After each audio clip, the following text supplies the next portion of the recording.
নিরামিষ বা উপোসের দিনে এরকম দারুণ একটা রেসিপি বাড়িতে করে নেওয়া যেতে পারে, যেটা বাচ্চা থেকে বড় সবাই খেতে খুব পছন্দ করবে। আর খুব কম সময়ের মধ্যে এটা হয়ে যায়। চলো, অনেকে তো পারে জানি, আর আমি যেভাবে রেসিপিটা করলাম পুরোটাই দেখাবো এই ভিডিওতে। তো প্রথমে আমি নিয়েছি 1 প্যাকেট বড় দানার সাবু, পুরোটা ভিজিয়ে দিয়েছিলাম। দিয়ে এখানে আমি দেখো আলু আর গাজর টুকরো করে কেটে নিয়েছি।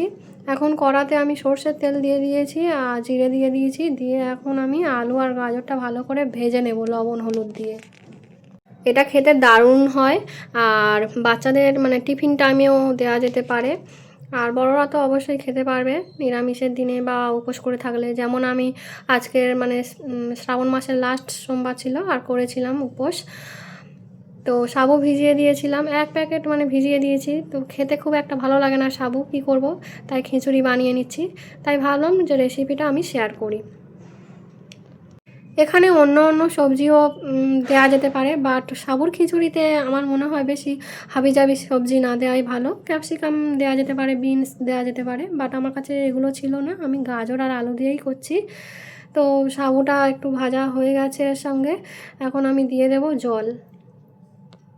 সাবুর খিচুড়ি করতে বেশি টাইমও লাগে না। দেখো জল দিয়ে ভালো করে আমি সব কিছু মিক্স করে নিচ্ছি। এখন একটু ঢাকা দিয়ে রেখে দেবো কিছুক্ষণ।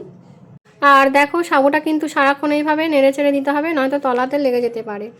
এখন আমি দিয়ে দেব একটু চিনি, আর আমার কাছে একটু ভাজা মশলা ছিল, জিরের গুঁড়ো, জিরে আর 5 ফোড়ন একসাথে গুঁড়ো করা ছিল, তো সেটা আমি দিয়ে দিলাম। আর দেবো আমি 1 চামচ ঘি। ঘিটা দিলে দারুণ টেস্ট হয়। খিচুড়িটা এইভাবে সমানে নেড়েচেড়ে করে নিতে হবে, নয়তো তলাতে লেগে যেতে পারে, যেহেতু সাবু একটু চিটচিটে হয়। দেখো আমি একদম থামছি না, একদম নেড়েচেড়ে এটা করে নিচ্ছি। আমার খিচুড়িটা একদম রেডি।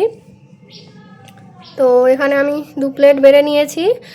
আমি যেহেতু সোমবার করেছি, আজকের উপোস করেছি, আর এদিকে আমার ছেলের জন্য নিয়ে নিয়েছি টিফিনে, এখন সন্ধেবেলা খাওয়াবো।